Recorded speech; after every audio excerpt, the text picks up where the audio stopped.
Olá, tudo bem? Seja muito bem-vindo, seja muito bem-vinda ao canal Instante Audiobooks. Agora você poderá usufruir do conto O Aleijado, de Arthur Conan Doyle. Mas antes da gente começar, não esqueça, se esse tipo de conteúdo é relevante para você, deixe o seu like no vídeo, inscreva-se no canal se ainda não for inscrito e, se puder, deixe o seu comentário aqui embaixo.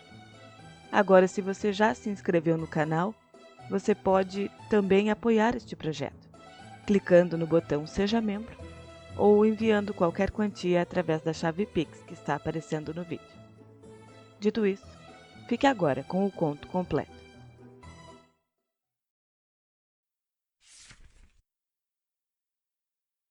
O Aleijado.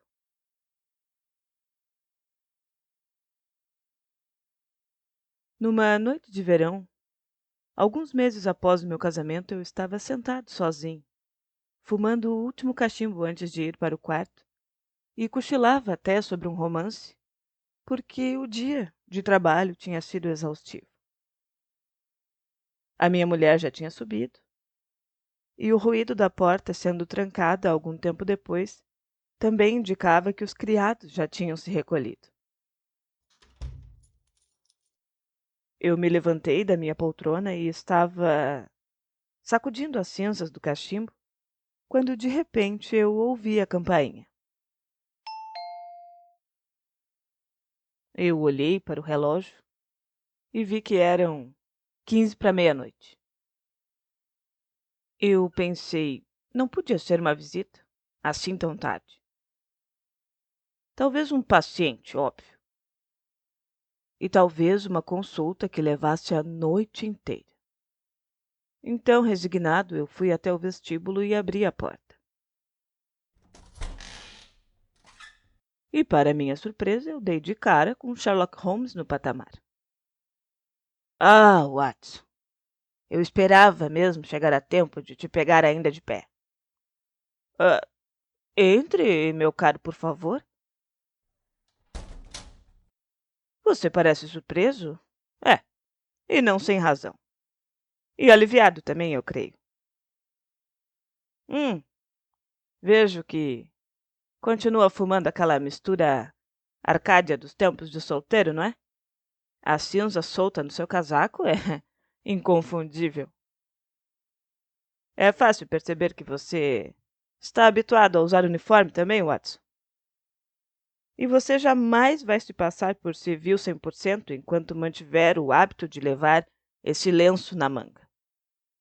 A propósito, pode me hospedar esta noite? Sim, com prazer. Você disse que tinha acomodações para solteiro. E, pelo que vejo, não está hospedando nenhum cavalheiro neste momento. A sua chapeleira anuncia isso.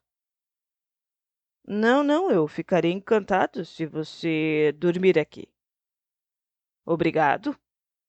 E eu vou usar o gancho vago aqui na chapeleira. Hum, lamento ver que você teve um operário inglês nesta casa, porque isto é sinal de problemas. Não são os encanamentos de água, eu espero. Não, o gás. Ah, e ele deixou 2 marcas de solas tacheadas no seu linóleo aqui. Exatamente no lugar onde incide a luz. Ah, não, obrigado. Eu jantei em Waterloo, mas eu fumarei com todo prazer um cachimbo na sua companhia. Eu passei para ele a minha bolsa de fumo e ele se sentou na minha frente, fumando em silêncio durante algum tempo. Eu sabia muito bem que só um caso importante traria Sherlock Holmes à minha casa naquela hora. Então eu aguardei pacientemente que ele se decidisse a falar. Vejo que tem trabalhado muito, ele falou, me olhando atentamente. Ah, sim, eu tive um dia muito atarefado. E sabe, pode parecer tolice, mas eu não sei como você deduziu isto. Sherlock Holmes riu consigo mesmo. Eu tenho a vantagem de conhecer os seus hábitos, meu caro Watson. Quando a sua ronda de visitas é curta, você vai a pé, não é? Quando é longa, você pega uma carruagem. E eu percebo que as suas botas, embora gastas, não estão absolutamente sujas. Não há dúvida de que, no momento, você anda bastante ocupado para justificar a carruagem. Excelente! Eu exclamei. É elementar. É um dos casos em que a pessoa que raciocina pode produzir um efeito que parece extraordinário ao interlocutor, porque este deixou de perceber um pequeno detalhe que é a base da dedução.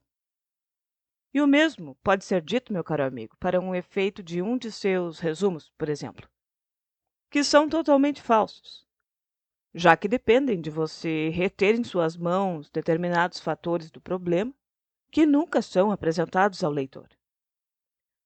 E eu digo que, no momento, eu estou na posição destes mesmos leitores, porque eu tenho vários fios de um dos casos mais estranhos que jamais intrigaram a mente humana.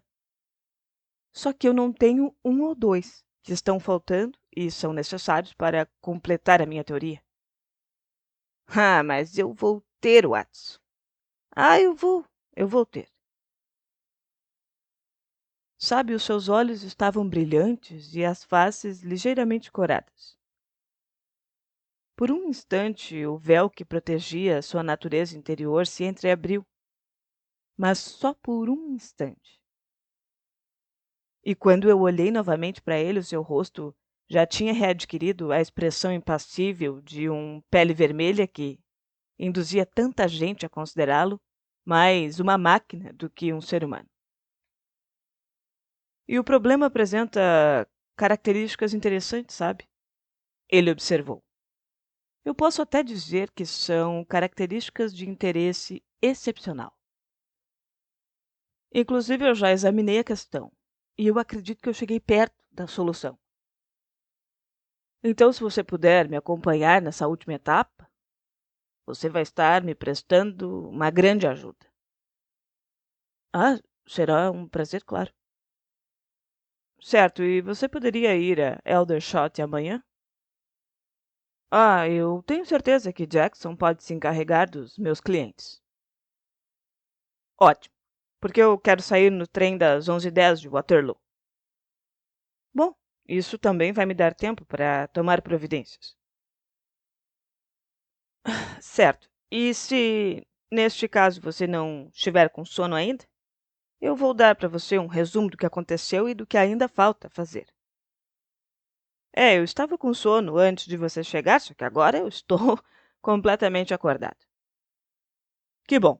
Eu vou resumir a história o máximo possível, mas sem omitir nenhum fato fundamental. E também é possível que você já tenha lido alguma reportagem a respeito.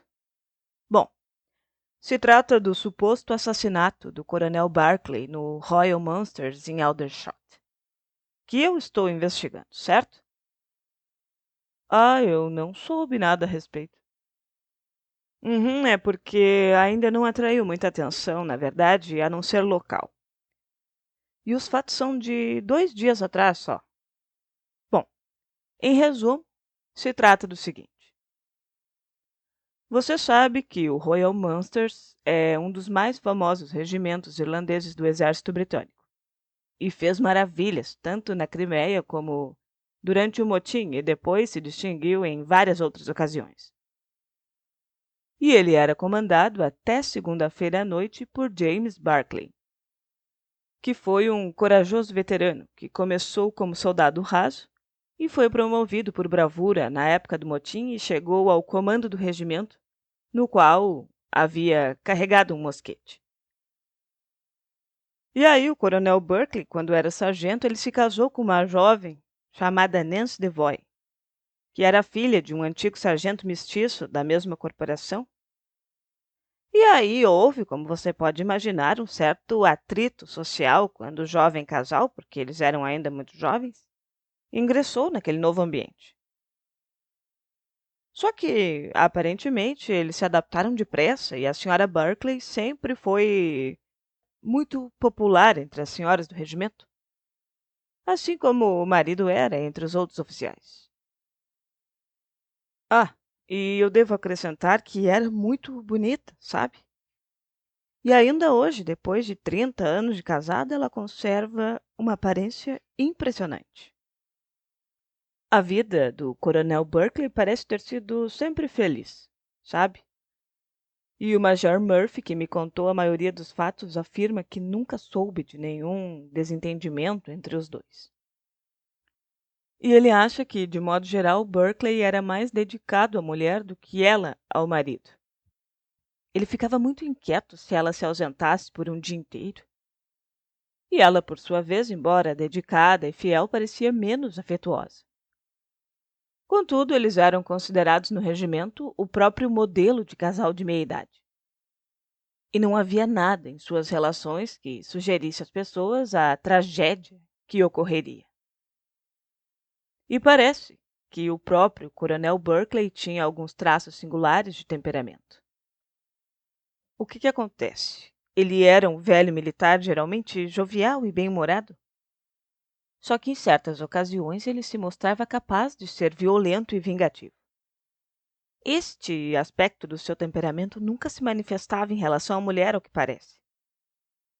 E outro fato também que impressionou o Major Murphy e uns 3 dos 5 oficiais com quem eu conversei era a estranha depressão que acometia ele de vez em quando. Conforme a expressão do Major, o sorriso desaparecia dos lábios dele como que arrancado por uma mão invisível, principalmente quando ele participava dos gracejos e brincadeiras na hora do rancho. E ele ficava dias seguidos mergulhado na mais profunda depressão. Isto e uma certa dose de superstição eram os únicos traços incomuns do seu temperamento observados pelos colegas de farda. Só que esta última peculiaridade fazia com que ele detestasse ficar sozinho, principalmente depois de anoitecer. E esse traço pueril, em uma natureza bastante máscula, provocou algumas vezes comentários e conjecturas. O primeiro batalhão do Royal Munsters, o antigo 117º, sabe? Ele está sediado em Aldershot há alguns anos. E o que acontece? Os oficiais casados residem fora dos alojamentos. E o coronel, quando era comandante, ocupava uma vila chamada Lachine, localizada a cerca de 1 quilômetro do Campo Norte. E a casa é cercada de jardins. Só que do lado oeste, não fica a mais de 30 metros da estrada. Que mais? A criadagem é formada por um cocheiro e 2 criadas. E além dos patrões, eles são os únicos moradores de Lachine, porque os Berkeleys não têm filhos e não costumam receber visitas. Bom, vamos agora aos fatos ocorridos em Lachine entre 21 e 22 horas da última segunda-feira. A senhora Berkeley é membro da Igreja Católica e muito interessada no estabelecimento da Confraria de São Jorge, que foi fundada em conexão com a capela Watt Street, com o objetivo de distribuir roupas usadas para os pobres.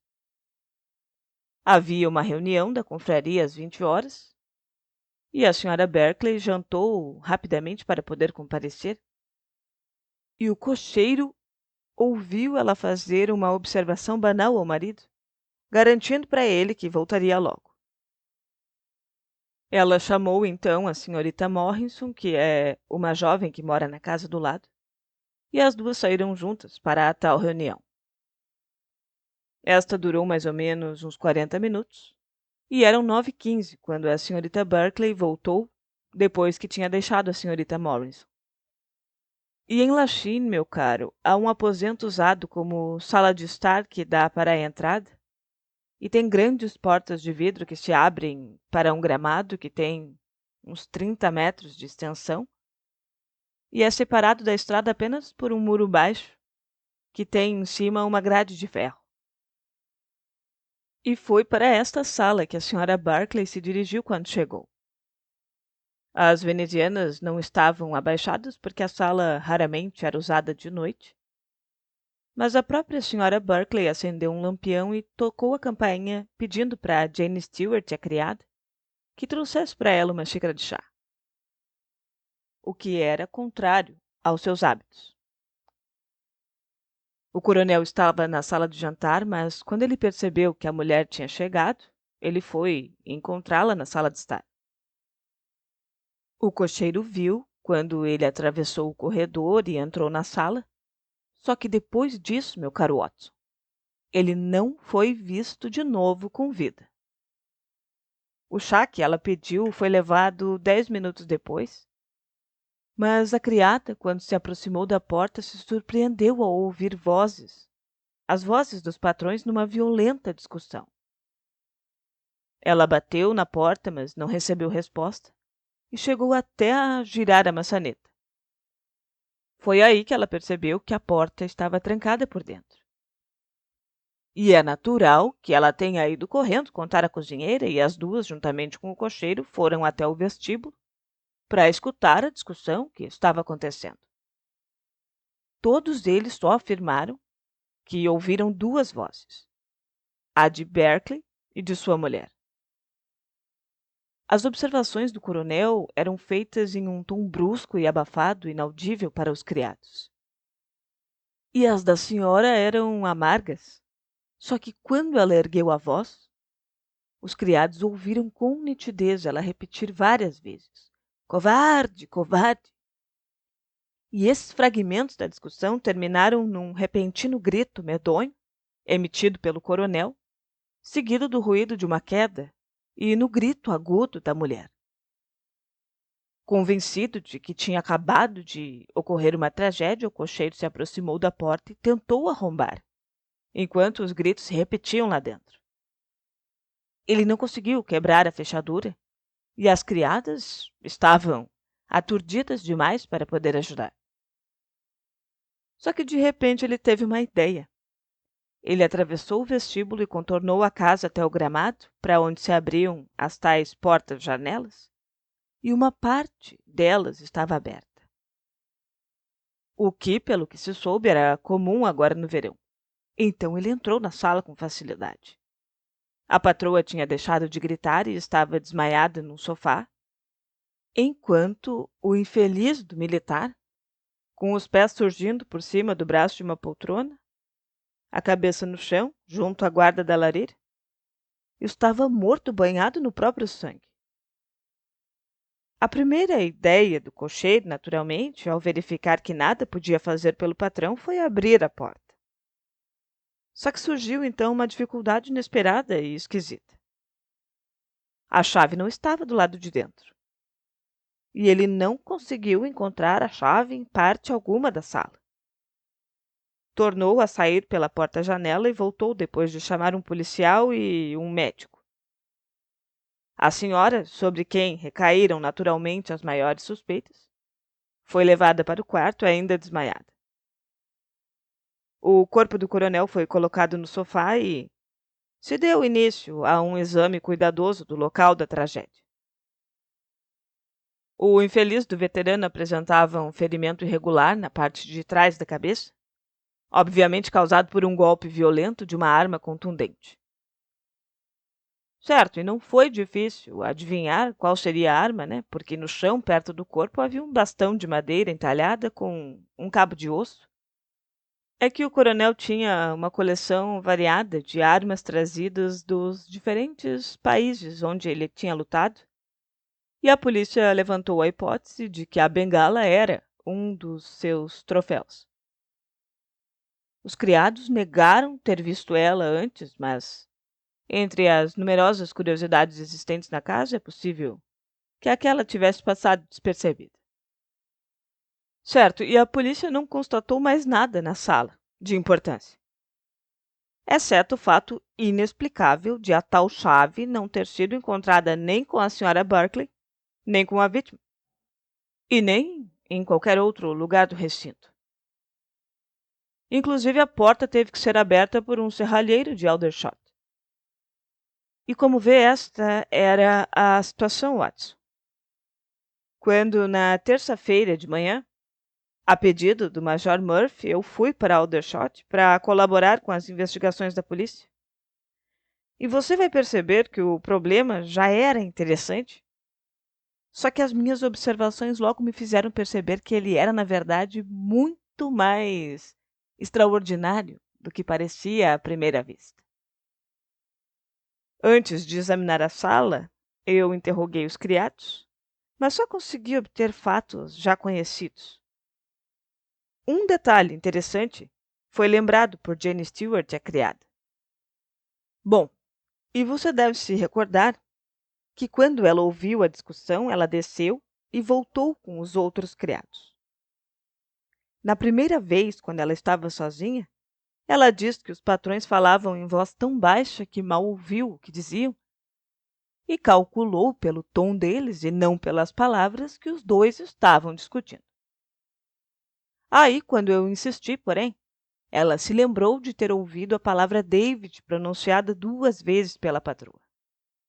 E esse detalhe, Watson, é da maior importância porque pode nos indicar o motivo da briga repentina. O nome do coronel, lembre-se, era James, ok? Havia um detalhe do caso que impressionou profundamente tanto os criados como a polícia. O rosto contorcido do coronel. Segundo eles afirmam, os traços estavam imobilizados na mais terrível expressão de medo e horror que o rosto humano seria capaz de produzir. Inclusive, mais de uma pessoa desmaiou quando viu, de tão horrível era o efeito. Parecia que ele tinha previsto o seu fim e que este lhe tinha causado o mais profundo horror. É claro que este detalhe se encaixava na teoria da polícia, isto é, de que o coronel viu a esposa agredindo ele com a intenção de matar, e o fato de o ferimento se achar na parte de trás da cabeça não era objeção importante, já que ele podia também ter se virado para evitar o golpe. E não foi possível obter nenhuma informação da própria mulher, porque diz que ela perdeu temporariamente o juízo em consequência de uma meningite aguda. A polícia também informou que a senhorita Morrison, que havia saído com ela naquela noite, falou que não sabia o que podia ter causado esse mau humor em sua amiga quando ela voltou para casa. Bom, depois de reunir estes fatos, Watson, eu fumei vários cachimbos tentando separar os fundamentais dos meramente acidentais. E, sem dúvida alguma, o ponto mais relevante e sugestivo desse caso era o estranho desaparecimento da chave. Apesar da busca minuciosa, não foi encontrada naquela sala. Portanto, ela tinha sido levada dali. Só que nem o coronel nem a sua mulher poderiam ter levado, isso era bem claro. Neste caso, uma terceira pessoa tinha entrado naquela sala. E essa terceira pessoa só podia ter entrado por aquela porta-janela. Então eu achei que um exame cuidadoso da sala e do gramado iria revelar indícios desse tal indivíduo. Você conhece os meus métodos, Watson. Eu não deixei de aplicar um só a esta investigação. E eu acabei descobrindo indícios. Só que bem diferentes dos que eu esperava encontrar. Um homem havia estado na sala depois de atravessar o gramado vindo da estrada, porque eu consegui encontrar 5 pegadas nítidas. Uma na própria estrada, exatamente no ponto em que ele pulou o muro baixo, 2 no gramado e 2 muito leves na madeira encerada perto da janela, por onde ele havia entrado. Aparentemente, ele tinha atravessado correndo o gramado porque a marca da parte anterior dos pés era mais profunda do que a do calcanhar. Aí que tá, só que não foi o homem que me surpreendeu, e sim o seu companheiro. Uhum, o seu companheiro. Holmes tirou do bolso uma grande folha de papel fino e desdobrou cuidadosamente sobre os joelhos. Depois ele me perguntou: "E o que você acha disso?" O papel estava coberto de marcas de pegadas de um animal, de pequeno porte.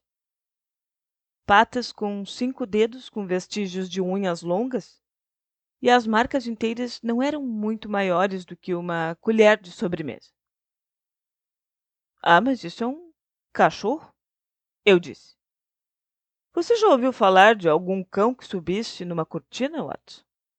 Porque eu encontrei marcas nítidas deixadas por este animal. Então, um macaco? Mas isso aqui não é pegada de macaco. Então, o que será? Nem um cão, nem um gato, nem macaco, nem qualquer animal nosso conhecido. E aí eu tentei reconstituí-lo com base nas medidas. Então aqui estão 4 pegadas, está vendo? Do local onde o animal estava imóvel. E como vê, não há mais de 40 centímetros entre as patas dianteiras e as de trás.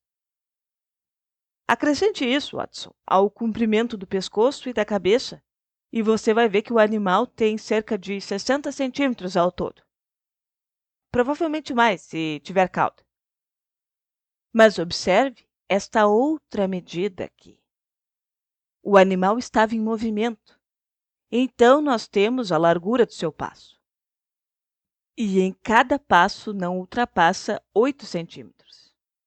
E aqui, olha, nós temos a indicação de um corpo longo, no qual estão ligadas pernas curtas. E o animal não teve a gentileza de deixar algum pelo. Só que a forma geral deve ser essa aqui que eu indiquei. E além disso, ele é capaz de subir correndo por uma cortina e é carnívoro. Tá, e como você deduziu isso? Pelo fato de ter subido correndo a cortina. Porque tinha uma gaiola de canário pendurada na janela. E ao que parece, o seu objetivo era abocanhar o pássaro. Mas então, que animal seria esse? Então, se eu pudesse identificar, eu faria um grande progresso no sentido de solucionar este caso.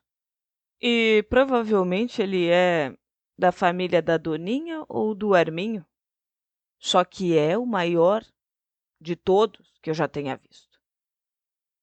Mas o que tem a ver esse bicho com o crime? Pois é isso que também ainda não está claro. Mas nós já descobrimos muita coisa, como você pode perceber. E sabemos que havia um homem na estrada assistindo à briga do casal Berkeley, porque as venezianas estavam levantadas e a sala iluminada. Sabemos também que ele correu pelo gramado e entrou na sala acompanhado desse estranho animal. E ou ele agrediu o coronel, ou, o que também é possível, o coronel ficou tão assustado quando o viu que foi para trás e bateu a cabeça na quina da guarda da lareira. E finalmente nós temos o estranho fato de que o intruso levou a chave da sala quando saiu. Parece que suas descobertas deixaram o caso ainda mais complicado do que antes. Eu observei. Isso, exatamente. Porque mostraram que o caso era bem mais complexo do que parecia no começo. Eu analisei essa questão e cheguei à conclusão de que eu devo abordar o caso por um outro ângulo. Tá, mas Watson, eu não estou deixando você dormir? Eu posso muito bem contar isso tudo amanhã, a caminho de Aldershot.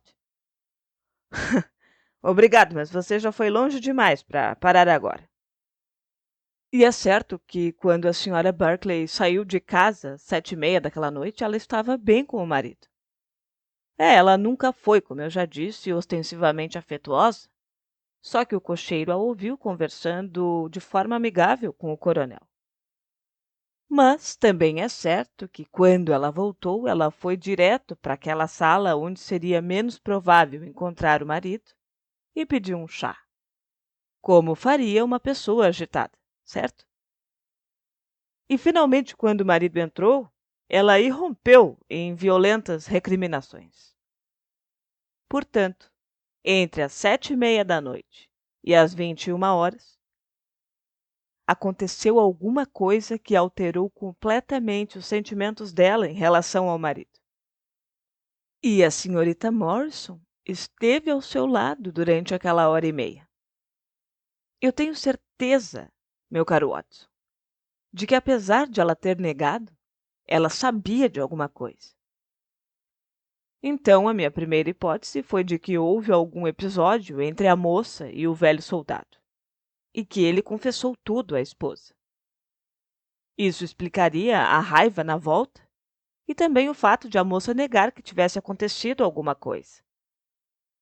Certo, a hipótese não seria totalmente incompatível com a maioria das palavras que eles ouviram, mas havia a referência a esse tal Davi e a conhecida afeição do coronel pela mulher pesando contra isso. Para não mencionar a trágica intromissão desse outro homem, que poderia, é claro, não ter nada a ver com o que aconteceu. Olha, não foi fácil tomar uma decisão, mas, de modo geral, eu estava inclinado a afastar a ideia de que houve alguma coisa entre o coronel e a senhorita Morrison. Embora, meu caro Watson, eu tivesse mais convencido do que nunca de que a moça essa tem a pista do que transformou em ódio o afeto da senhora Barclay pelo marido.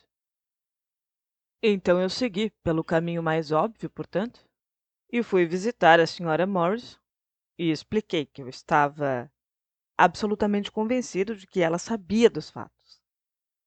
E afirmei que a sua amiga, a senhora Barclay, poderia eh, parar no banco dos réus se o caso não fosse esclarecido. A senhora Morrison é uma jovem miúda, sabe, etérea, de olhos tímidos e cabelos louros. Mas não lhe faltava, como eu digo, argúcia e bom senso. Ela ficou refletindo durante algum tempo a respeito das minhas palavras e depois, se virando para mim com um ar decidido, ela fez uma declaração extraordinária. E eu vou resumir para você. Ela disse assim: eu prometi à minha amiga não falar nada sobre o caso. E promessa é promessa. Mas se eu puder realmente ajudá-la, quando ela está sendo acusada de uma coisa tão grave e seus próprios lábios estão selados pela doença, eu creio que estou dispensada do compromisso. Então eu vou contar exatamente o que se passou na noite de segunda-feira. Nós estávamos voltando da missão de Watt Street por volta das 8:45 e, no caminho, nós tínhamos que passar por Hudson Street, que é uma rua muito tranquila. Tem apenas um lampião do lado esquerdo. E quando nós estávamos chegando perto dele, eu vi um homem caminhando na nossa direção, com as costas muito curvadas e com uma coisa parecida com uma caixa equilibrada num dos ombros. Ele parecia aleijado, sabe? Porque mantinha a cabeça baixa e caminhava de joelhos inclinados. Quando nós passamos por ele, o homem ergueu a cabeça para olhar para nós à luz do lampião, parou e gritou com uma voz assustadora. Sabe, ele disse: Meu Deus, é Nancy! A senhora Barclay ficou extremamente pálida e ela teria caído se aquela criatura horrível não tivesse segurado ela. E eu ia chamar a polícia, só que ela, para minha surpresa, se dirigiu ao sujeito, falando de uma forma polida. Ela disse: Eu pensei que você tinha morrido há 30 anos, Henry. E disse isso com a voz trêmula. E estive morto, ele respondeu. Ai, e era horrível ouvir o tom da voz dele. Ele tinha um rosto muito moreno, assustador e uns olhos brilhantes que me pareciam um sonho, sabe? Os cabelos e as suíças eram grisalhos e a pele muito marcada de rugas, como uma maçã murcha. Vá andando um pouco, meu bem, ela me disse. Eu preciso falar com este homem. E não há nada a temer. Ela tentava falar com serenidade, só que continuava extremamente pálida e mal conseguia articular as palavras de tão trêmulos que estavam os seus lábios. Eu fiz o que ela pediu e os dois conversaram durante alguns minutos. E em seguida ela desceu a rua de olhos faiscantes e eu vi aquele aleijado de pé junto ao lampião, sacudindo no ar os punhos cerrados, como se estivesse enfurecido. Ela não pronunciou nenhuma palavra até nós chegarmos à porta, e então, segurando a minha mão, ela suplicou que eu não contasse nada a ninguém do que tinha se passado. Ela disse que era um velho conhecido dela que decaiu na vida. E quando eu prometi que não contaria nada, ela me beijou e depois disso eu não a vi mais. Bom, essa é toda a verdade.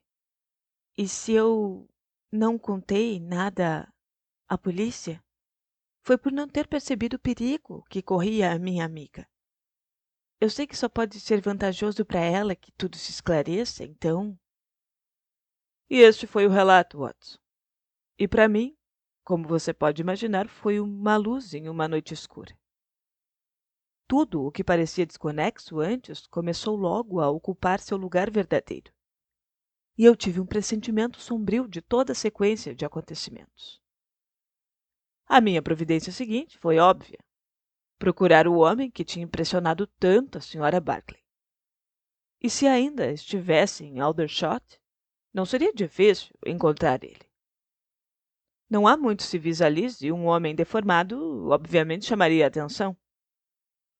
Então eu passei o dia nessa busca e, ao anoitecer de hoje, Watson, eu o encontrei.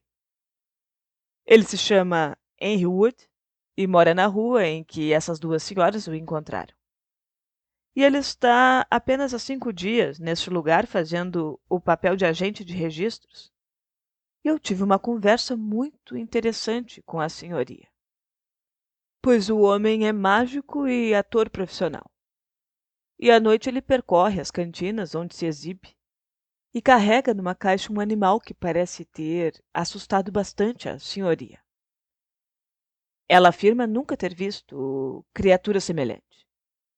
E esse homem utiliza o animal em algumas das suas mágicas, segundo ela me contou, e disse que também não sabe como esse homem consegue viver de tão torto que ele é. Às vezes ele fala uma língua estranha, e nas 2 últimas noites ela o ouviu gemer e chorar no quarto. Ao que parece, ele tinha dinheiro, mas o depósito que ele pagou incluía o que ela achou que era um florim falso. E ela me mostrou a moeda, Watson. Era uma rúpia indiana. Posto isso, meu caro Watson, você sabe exatamente em que ponto estamos e por que eu preciso da sua ajuda. É óbvio que quando as mulheres se afastaram, o homem as seguiu à distância e assistiu à briga entre marido e mulher pela janela. Depois ele entrou na sala e o animal que ele levava na caixa se soltou. Tudo isso é certo. Mas ele é a única pessoa neste mundo capaz de contar exatamente o que aconteceu naquela sala. E você pretende interrogar ele? Certamente, mas na presença de uma testemunha. Ah, e eu sou a testemunha? É, se quiser ter a bondade. Porque caso o homem seja capaz de esclarecer a questão, tudo bem. Agora, se ele se recusar, nós não teremos alternativa a não ser pedir um mandado de prisão. Mas e como que você vai saber que ele vai estar lá quando chegarmos? Porque eu tomei certas precauções. Eu deixei de guarda um dos meus rapazes da Baker Street. Alguém que não o perderá de vista um instante, para onde quer que ele vá. E nós o encontraremos em Hudson Street amanhã, Watts. E falando nisso, eu mesmo seria um criminoso se o impedisse de dormir por mais tempo. Era meio-dia quando nós chegamos ao local da tragédia. E conforme a orientação do meu amigo, nós fomos para Hudson Street. E apesar da sua capacidade de ocultar as emoções, eu podia perceber que Holmes estava numa excitação contida.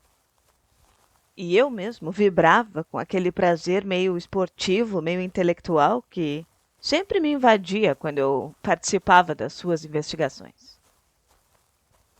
Esta a rua, ele disse, indo por uma ruazinha curta de casas modestas, de 2 andares e fachadas de tijolos. Aí vem Simpson para fazer o seu relatório. Sim, ele está em casa, Sr. Holmes. Anunciou um pequeno árabe correndo ao nosso encontro. Ah, ótimo, Simpson. Aprovou Holmes, dando um tapinha na cabeça dele. Vamos, Watson. A casa é esta aqui. E enviou seu cartão com um recado de que se tratava de um assunto importante. Alguns minutos depois, nós estávamos diante do homem que estávamos procurando. E apesar do dia quente, ele ficava se inclinando sobre o fogo, e aquele quarto minúsculo parecia um forno. Sentado numa cadeira completamente torto e encolhido, ele dava uma indescritível impressão de deformidade. Mas o rosto que virou na nossa direção, embora moreno e abatido, devia ter sido de uma beleza excepcional. Ele olhou para nós, desconfiado, com os olhos amarelados, e sem falar ou se levantar, ele fez um gesto indicando 2 cadeiras. O senhor é o Sr. Henry Wood, que residia na Índia? Creio eu, disse Holmes de forma amável. Bom, eu vim lhe falar a respeito da morte do Coronel Berkeley. E o que é que eu saberia a esse respeito? Pois é justamente o que eu quero verificar. O senhor deve saber que, se o caso não for esclarecido, a Sra. Berkeley, uma velha amiga sua, será provavelmente julgada por homicídio. O homem estremeceu violentamente. Eu não sei quem é essa e nem como chegou a saber disso. Mas jura que é verdade o que está dizendo? Sim, estão apenas esperando que ela volte a si para poder prendê-la. Meu Deus, o senhor é da polícia? Não, não. Então o que é que o senhor teve a ver com este caso?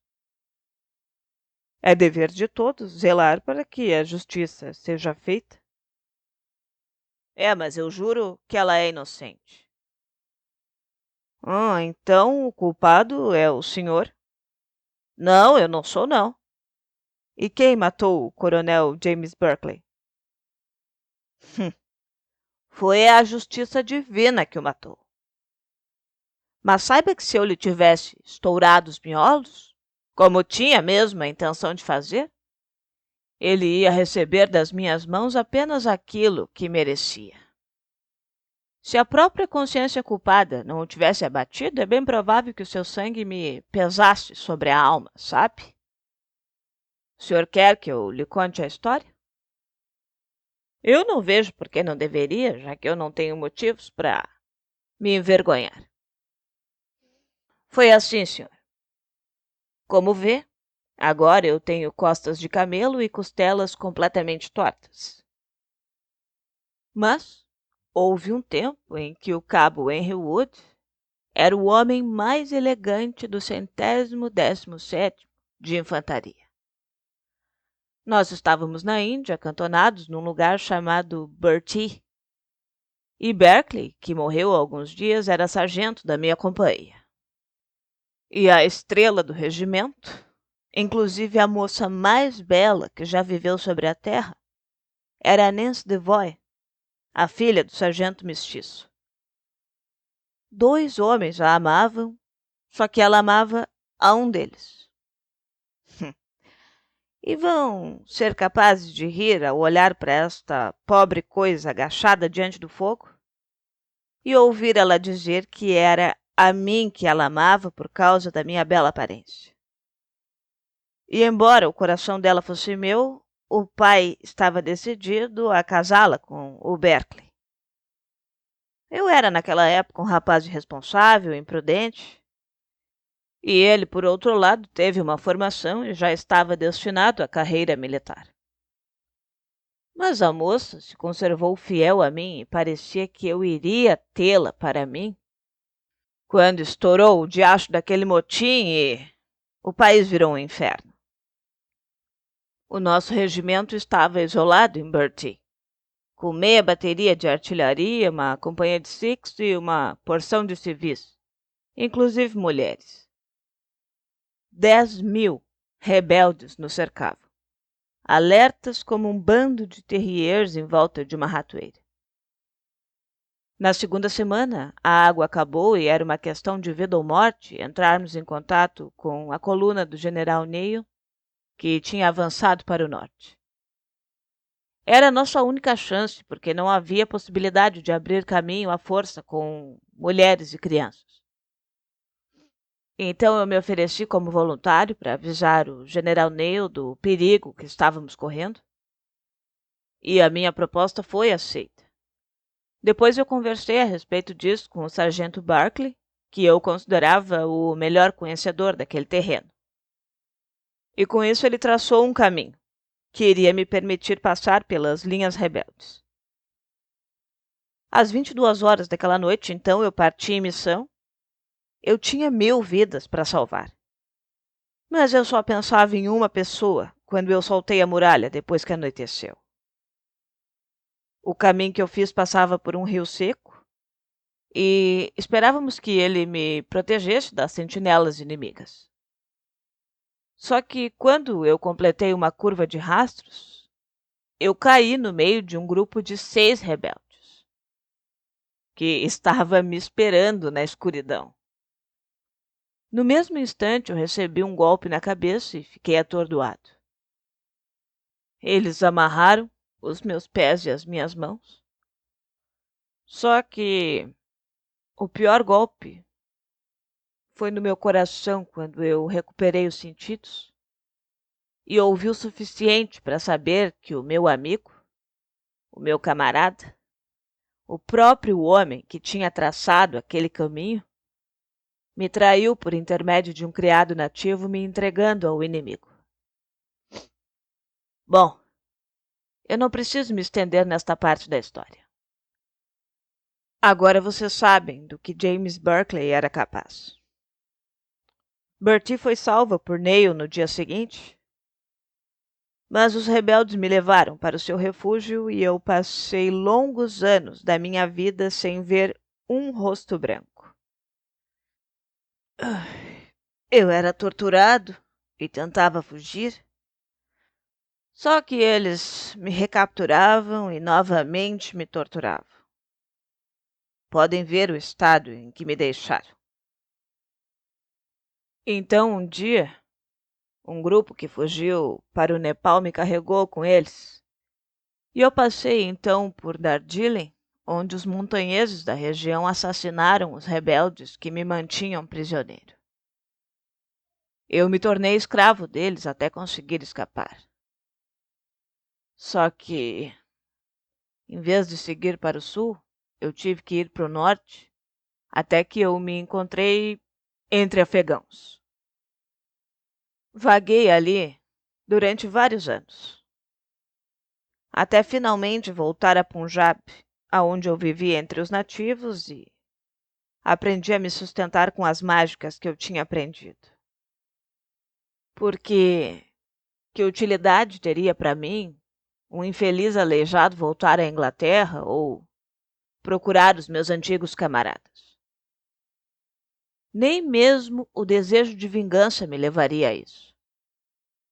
Eu preferia que Nancy e os meus companheiros pensassem que Henry Wood tinha morrido de pé, do que me vissem me arrastar apoiado num graveto como um chimpanzé. Ninguém duvidou que eu estivesse morto e era isso mesmo o que eu queria. Depois eu soube que Berkeley tinha se casado com Nancy e que ele estava sendo promovido rapidamente no regimento.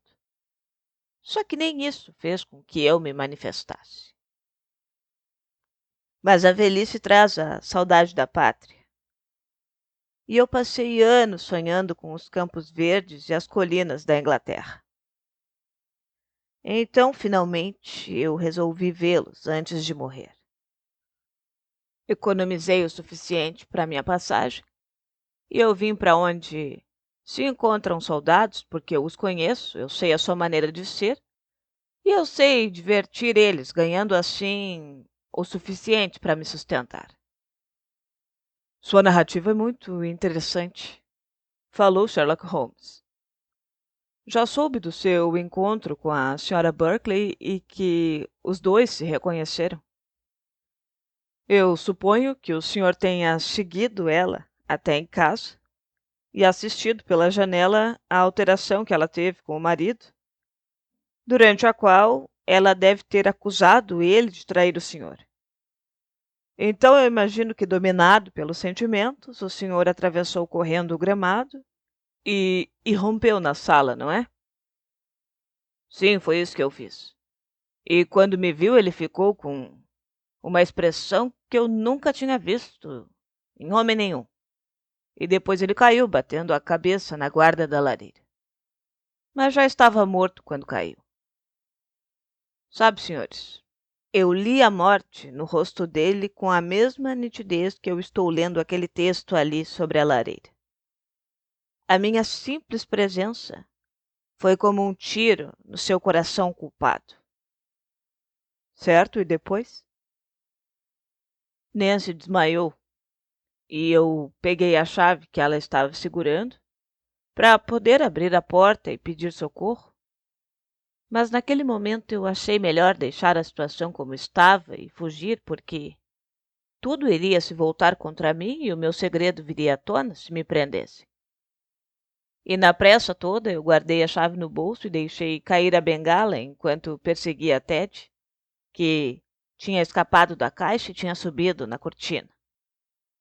Assim que eu consegui prender ele de novo, eu fugi o mais depressa possível. E Ted, quem é?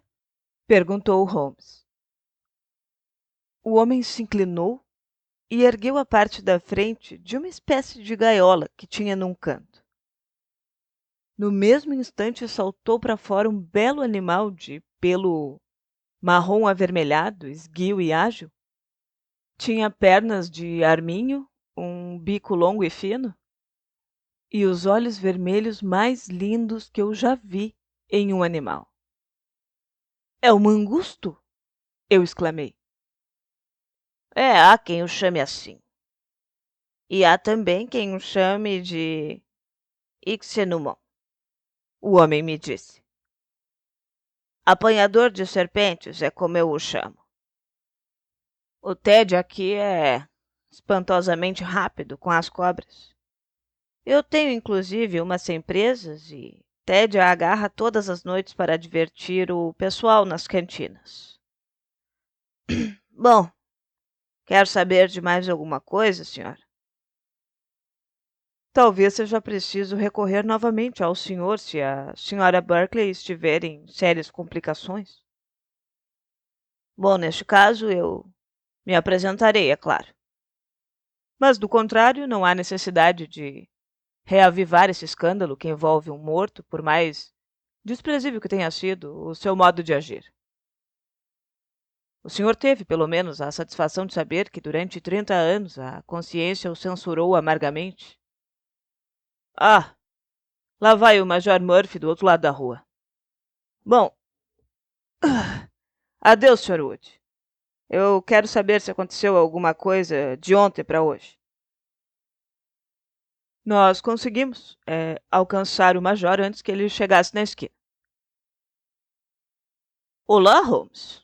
Já deve ter sabido que toda essa confusão deu em nada. O que aconteceu?